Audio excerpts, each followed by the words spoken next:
Hey, Paula, thank you so much for being here today. We're super excited to get the opportunity to interview you. I would love if you could introduce yourself. Thank you, Courtney. My name is Paula Marie. I'm located in the Denver area. I'm a realtor.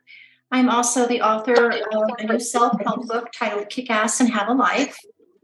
And this book is for workaholics or anyone really that's struggling with work-life balance. I've also published several journals and a couple of fiction books. Love that. I would love if you could tell us a little bit more about what your books are about. So my books are basically mostly primarily self-help books to help people live their best life. The journals that I have are positive books, positive thinking, positive writing. My most recent journal is titled Journaling Through Grief, Healing the Loss of a Loved One. And it's really close to my heart. I wrote it about losing my mom, and it's helping a lot of people. So that makes me feel really good. Love that. What inspired you to write your books? So, my book, Kick Ass and Have a Life, is all around my personal journey of being a workaholic. So, I lost about 15 years of my life to working. And I think that it's very common in our society because I think that it's very much approved and encouraged. It's sort of admired, like, oh my God, they have all the material things and they're moving up in the company and things like that. And that's awesome. But when it starts to affect your relationships, your marriage, your health, your life, then that's when it's time to stop and make some changes. So that's what inspired me, truly, is my own personal journey and story. And if I can help one person not to lose that time in their life, then I feel like my book's a success, total success. Love that. When you were writing your books, who were you thinking of when it comes to who your books are for? So, with the self help book that I just wrote, I really feel like it's for busy people. It could be someone who's really busy in their career. It could also be a single mom, just busy people who have lost their balance in life. And that's really why I wrote it, and that's really who I feel like it's for. Love that. How long have you been writing and what made you really start? So I've been writing for about 3 years, and I wrote my first book. It's a fiction, romance suspense book, and I'm not a writer by trade. I'm a realtor, and this particular story just came to me, and it was really kind of odd because there was really no thinking about it, planning. Writers tell me, "Oh, I worked on my book for a year or 2 years." 10 years. And for me, this story started developing and it just sort of poured out. And I was obsessed with writing it. And I wrote the book in 6 weeks from start to finish. And it needed a lot of editing because, again, I'm not a professional writer. So I had to go through all of that. But that's when, I realized that I can write and I fell in love with it. So that was about 3 years ago. And then after that, I wrote another fiction thriller. And same thing, I wrote the book in about 3 months total. But really, I found my niche in the self help area. Love that. What is your schedule like when you are writing a book? So when I am writing a book, honestly, Courtney, I become obsessed. I mean, it is crazy. Like, I can't think about anything else. So I'm writing every chance I get. Like, I don't have a schedule. I know that some writers are very disciplined and they get up at 7 in the morning and they write from 7 to 10 or whatever. But for me, it's literally every chance I get. So that could be, staying up till 1 in the morning until I can't keep my eyes open anymore. And then, working during the day at my job and coming back and then jumping back on there again. So not very disciplined as far as like a schedule, but really just being very obsessed with it until I can get it all out on paper. Love that. What do you need in your writing space to help you stay focused? So I would say what I need the most to stay focused is silence. I have to have complete silence without interruption. And that can be challenging at times. I mean, I've been known to actually leave and go somewhere by myself, just to be alone and have that silence. But if there's any interruption at all, any noise at all, I lose my focus. So I would have to say probably just silence. Love that. What is your favorite writing snack or drink? Snack or drink? Well, let's see. Definitely coffee. Um, I try not to drink coffee throughout the day because, that's the whole not sleeping thing. So definitely coffee in the morning and then tea in the afternoon. So lots of coffee, lots of tea. I'd like to say water, but unfortunately it's probably the coffee or tea, if I'm honest. And then snack. Wow. Let me think about snacks. So you said favorite snack, right? Okay. So favorite snack. I'm going to say an oatmeal raisin cookie because that's my favorite cookie. So that with like a cup of tea, that, yeah, that's it for sure. Love that. What type of books do you personally enjoy reading? Oh, so I am, you know, I love to read. I guess you could call me a bookworm. So I read all sorts of books. I'll read almost anything really if I'm attracted to the subject or the author. But I guess primarily self help. I've read hundreds of self help books, but I'll also get caught up in a good suspense thriller. Love that. Are there any books or authors that inspired you to become a writer? Um, let's see. I would say I don't know if you've ever read any or heard of Gina DeVee. Have you read any of her stuff? So, well, she actually, I don't know if she only has the one book. I think she's a fairly new writer, but she's a speaker and a self-help coach. But I would say that her book really did inspire me to move forward with my Kick Ass and Have a Life book.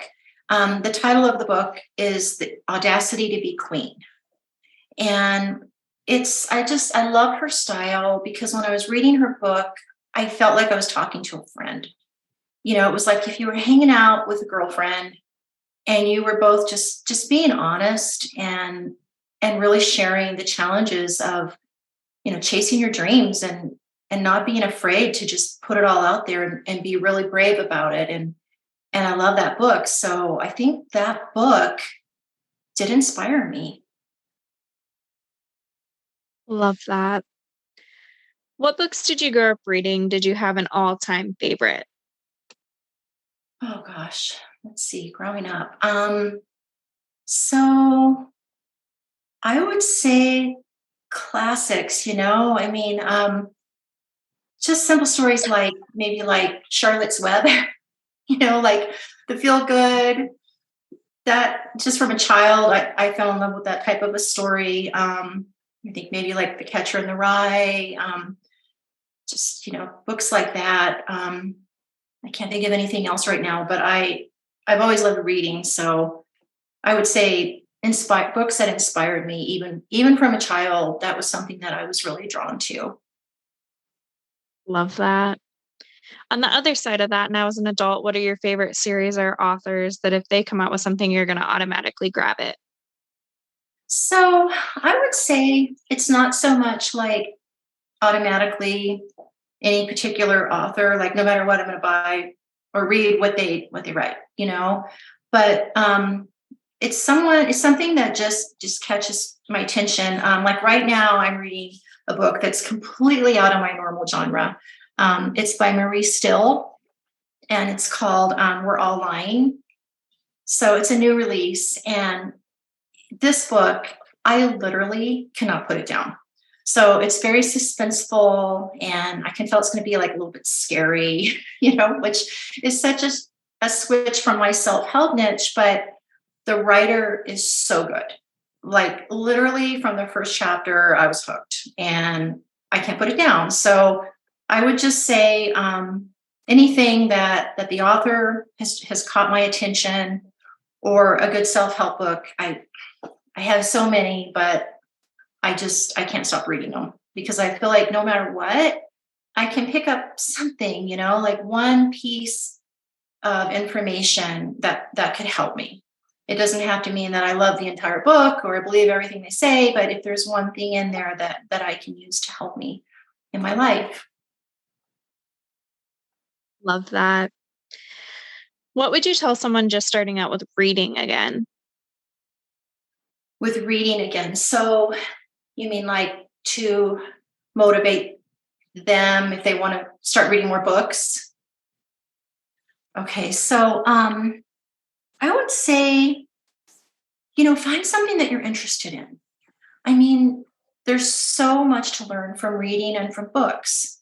I mean, and I would say start out with something not too overwhelming, because you know how when you get a book that's like 400 pages and you're excited to read the book, but when you get the book and you look at it, you're like, oh God, this book's going to take me forever to read. And especially if you're not a fast reader. So I would say something that's not too overwhelming, maybe a shorter read, an easier read maybe, but mainly just a topic that you're interested in, I think is the most important thing. Love that. On the other side of that, what would you tell someone just starting to write their own book? Oh, well, I have a lot to say about that. So I would say, first of all, I would say go for it. Absolutely go for it. Because here's what I've learned from that. If you feel like you want to write a book, so there's a story in your head, something's going on, you're feeling this nudge, this pull. And I sort of think of it like a tap, just a little tap where it's like you're sort of being called to do it, but maybe it's not logical. Like maybe all the people around you are like, well, why would you do that? Why would you spend all that time and all that money, and you have a job or whatever, all the reasons you can't do it. But I would say that if you feel the desire to write a book, there's a reason. And there's a story that you should share. But I might add to that just that maybe before you start, give some thought as to why. Like what is your why for writing that book? Because I think that's going to really matter later, after you get more into that process, because it's a lot. I mean, it's a lot of work. It's a lot of time. I mean, the editing alone for me was like, I was like, I can't believe I'm having this book edited again.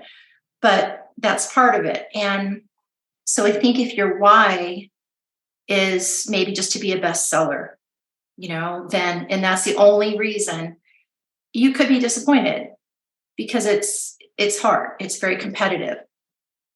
For me, my why is to help people. And I really feel called to do that right now at this stage of my life. So it's almost like I can't not do it. If I didn't do it, I would feel like I was ignoring something inside of me that I was supposed to do. So I think just go for it, but really maybe think about your why and think about your expectations. And then on top of that, I would say just don't let people discourage you.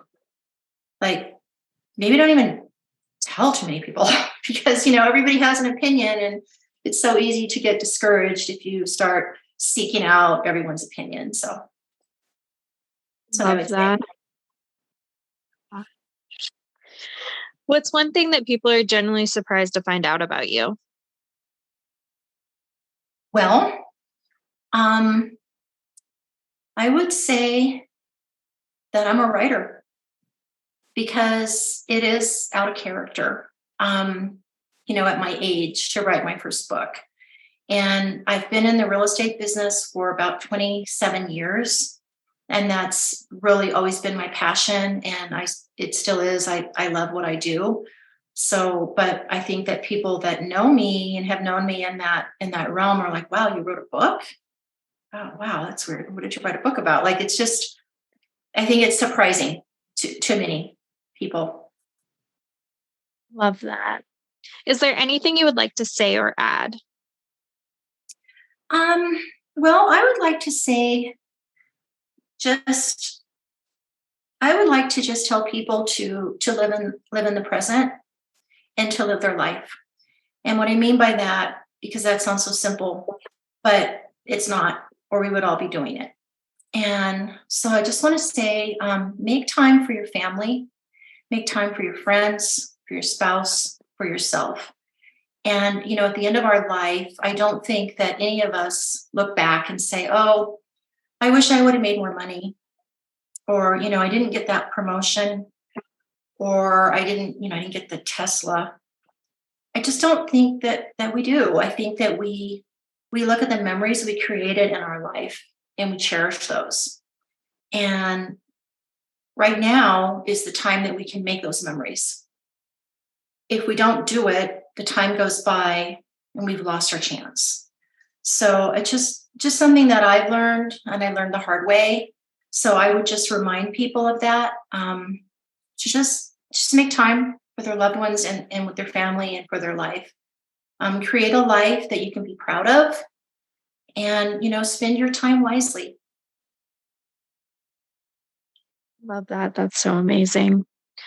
Where's the best place for readers to find your book? I know some love signed copies. Is that an option and the best place to connect with you? So yes, I actually have an option for a signed copy on my website, and my website is paulamariebooks.com. And all my books and journals are on there. They're also available on Amazon. So if that's easier, might just be easier for people just to go to the website, and then they can like check out all the books. And then there's a link there that takes them directly to Amazon to purchase. So I know most people like to purchase their books on Amazon, so it just makes it easier for them. Love that. Well, thank you so much for being here today. We're super grateful we got to interview you. We'll be sure to drop those links in the show notes. That way everyone can find you. Awesome. Thank you so much, Courtney. I really appreciate you having me here and just being here. Thank you so much.